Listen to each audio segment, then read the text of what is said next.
Hello, and thank you for joining me. You're listening to Bold and Faithful, and I'm Evangelist Esther Ross. Please click on that notification bell, subscribe to this channel, and share this truth with others. Truth is often much like the blessing of taking your next breath. So, by the grace of God, I don't take truth lightly.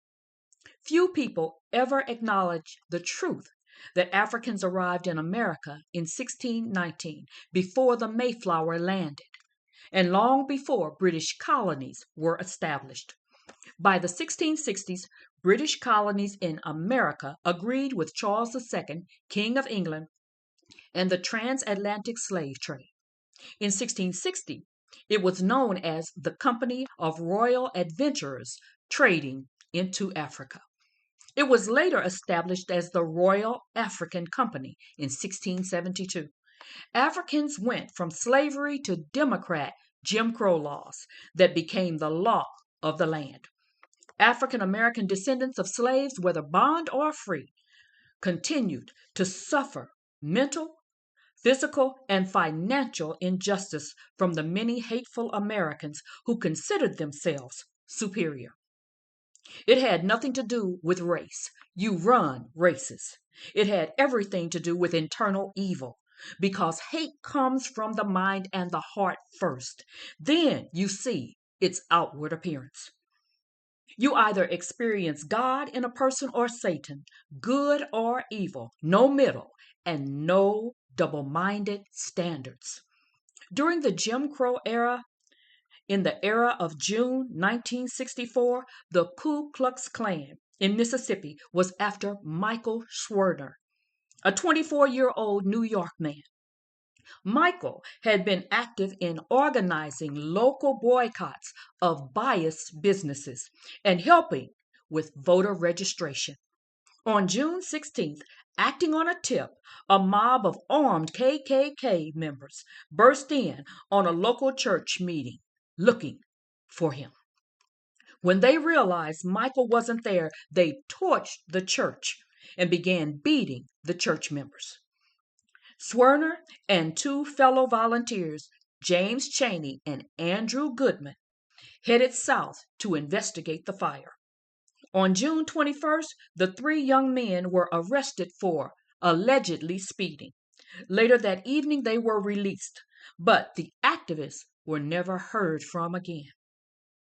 As you listen to the remainder of this message and listen to how the ending reveals how horrible things were back then, and realize what happened to these three young men, I want you to compare the actions of protesters who hate the idea of honoring only a male and female according to the plan of God. Protesters who burned Teslas. Protesters living in sanctuary states that allow dangerous acts of anger and protect protesters as they boldly challenge law enforcement to dare to come against them, no matter what actions they take against the police and the ICE agents. And finally, protesters who are against having only African American citizens to vote, citizens who should have no problem getting a valid ID if they have a valid birth certificate. And it should be no problem for immigrants either if those immigrants entered America legally. Now ask yourself if you consider it disgraceful to use a strategy relating to cultural appropriation and the history of African Americans and their civil rights as a personal agenda being used by these united special interest groups. Is it right? Is it fair? Is it playing on emotions? Is it pulling from history for an advantage today?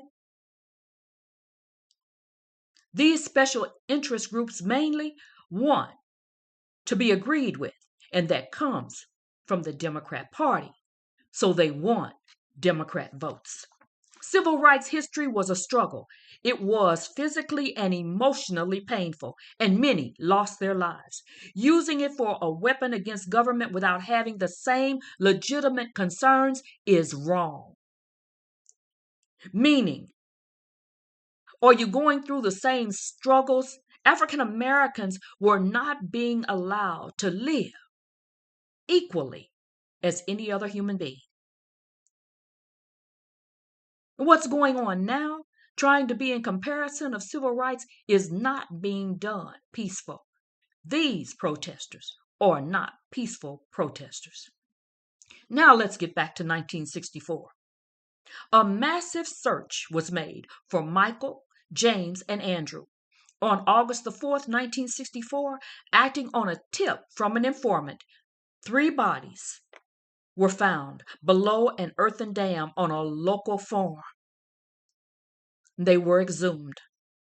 The bodies were those of Michael Schwerner, James Chaney, and Andrew Goodman. In the end, the Klan's homicidal ways backfired. The murders incited the nation to take action and contributed to the landmark Voting Rights Act of 1965. Democrats began Jim Crow laws. Yes, they did. Democrats were the ones who violated voting rights of African Americans. And now, in 2026, Democrats are hoping African Americans will fail to remember history. In 1964 and 1965, the Democrat Party agreed with justice for African Americans for one reason: African Americans were receiving nationwide attention. Then it became evident how necessary it was to remove African Americans, their votes, remove African American votes from the Republican Party,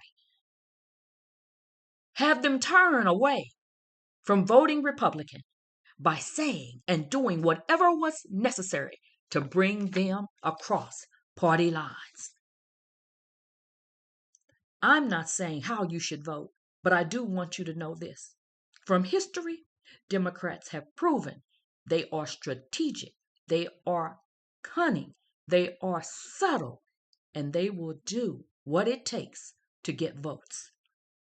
You choose as you want to, but it's always good to know history. It's always good to have some background knowledge. God bless you all. Have a wonderful weekend and tune in again on Monday. So long now.